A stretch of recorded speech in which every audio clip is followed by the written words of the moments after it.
আমরা যারা ছোট ইউটিউবার আছি, যারা ইউটিউব প্ল্যাটফর্মে কাজ করতেছি, সবারই কিন্তু একটা স্বপ্ন আছে বা ইচ্ছা আছে যে একদিন আমার চ্যানেলটা মনিটাইজ হবে।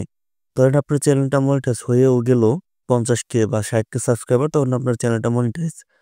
হঠাৎ করে একদিন দেখতে পেলেন যে আপনার চ্যানেলে ৩টা লিগ্যাল স্ট্রাইক আসছে এবং আপনার চ্যানেলটা পার্মানেন্টলি ডিসেবল বা ব্যান হয়ে গেছে। তখন কি করবেন? আপনি যদি আপনার নিজের অরিজিনাল ভিডিও দিয়ে ইউটিউব ক্রিয়েশন করেন, তাহলে কিন্তু কখনোই আপনার চ্যানেলে লিগ্যাল কোনো স্ট্রাইক আসবে না। কিন্তু আপনি যদি একটা চাইনিজ চ্যানেল ক্রিয়েট করে থাকেন, তাহলে আজকে না পরশু, পরশু না একদিন কিন্তু আপনার চ্যানেলে লিগ্যাল স্ট্রাইক আসবে। একটা ইউটিউব চ্যানেলে কতটা পরিশ্রম দিলে যে একটা চ্যানেল মনিটাইজ করা যায়, যারা ইউটিউবে এই চ্যানেল মনিটাইজ করেছে শুধু তারাই বলতে পারবে। আপনি যদি সিদ্ধান্ত নিয়ে থাকেন আপনি ইউটিউবে লং টাইম কাজ করে টাকা ইনকাম করতে চান, তাহলে আপনি ইউটিউবে চাইনিজ চ্যানেল ক্রিয়েট করা এটা বন্ধ করে দিন। কারণ চাইনিজ চ্যানেল আজকে হোক কালকে হোক এটা পার্মানেন্টলি ব্যান হবেই হবে। যত বড় ইউটিউবার আছে সবাই কিন্তু বলে যে আপনারা চাইনিজ চ্যানেল ক্রিয়েট করে কিন্তু লক্ষ লক্ষ টাকা ইনকাম করতে পারবেন। এভাবে কিন্তু আপনাদেরকে প্রতিনিয়ত প্রতিদিন কিন্তু নানান রকমের ভিডিও আপনাদের দিয়ে থাকি যে আপনারা চাইনিজ চ্যানেল ক্রিয়েট করুন এবং লক্ষ লক্ষ টাকা ইনকাম করুন। কিন্তু একটা জিনিস ভেবে দেখেছেন, তারা কিন্তু চাইনিজ চ্যানেল ক্রিয়েট করে টাকা ইনকাম করতেছে না।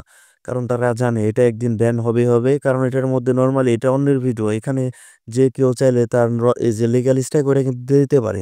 আপনি একটা চ্যানেলে বছরের পর বছর কেটে যখন কাজ করবেন, ওই চ্যানেলটা মনিটাইজ করবেন, হঠাৎ করে দেখবেন যে ৩টা স্ট্রাইক আসছে, স্ট্রাইক এসে চ্যানেলটা ব্যান হয়ে গেছে।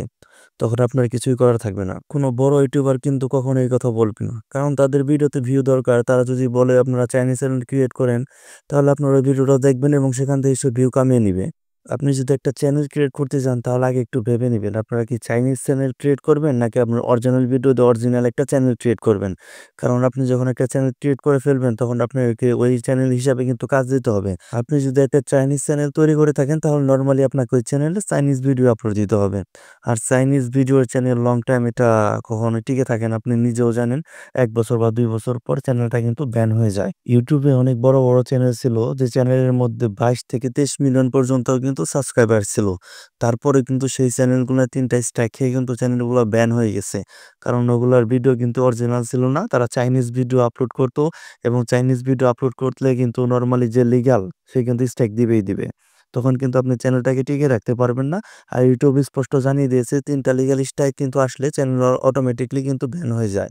অনেক বড়, বড় ইউটিউবার আছে যারা দেখবেন যে প্রতিনিয়ত বলতেছে, প্রতিনিয়ত ভিডিও আপলোড করতেছে যে আপনারা চাইনিজ চ্যানেল ক্রিয়েট করুন। চাইনিজ চ্যানেল ক্রিয়েট করে আপনারা লক্ষ, লক্ষ টাকা ইনকাম করতে পারবেন। একটা শর্ট চ্যানেল তৈরি করুন। এভাবে কিন্তু প্রতিদিন তারা ভিডিও আপলোড করে যাচ্ছে। আপনারা দয়া করে তাদের ভিডিওগুলা না দেখে আপনারা একটা লিগ্যাল চ্যানেল তৈরি করুন। আপনার অরিজিনাল ভিডিও দিয়ে একটা চ্যানেল তৈরি করুন। দেখবেন আপনি ইনশাআল্লাহ একদিন সফল হবেন। এই ভিডিওটা শুধুমাত্র আপনাদেরকে সতর্ক করে দেওয়ার জন্য তৈরি করা হয়েছে। ভিডিওটি ভালো লাগলে সবাই ভিডিওতে একটা করে লাইক দিয়ে আমাদের চ্যানেলকে সাবস্ক্রাইব করে দিবেন। দেখা হবে অন্য একটি ভিডিওতে অন্য কোনো গুরুত্বপূর্ণ কনটেন্ট নিয়ে। ততক্ষণ পর্যন্ত সুস্থ থাকবেন, ভালো থাকবেন। আল্লাহ হাফেজ।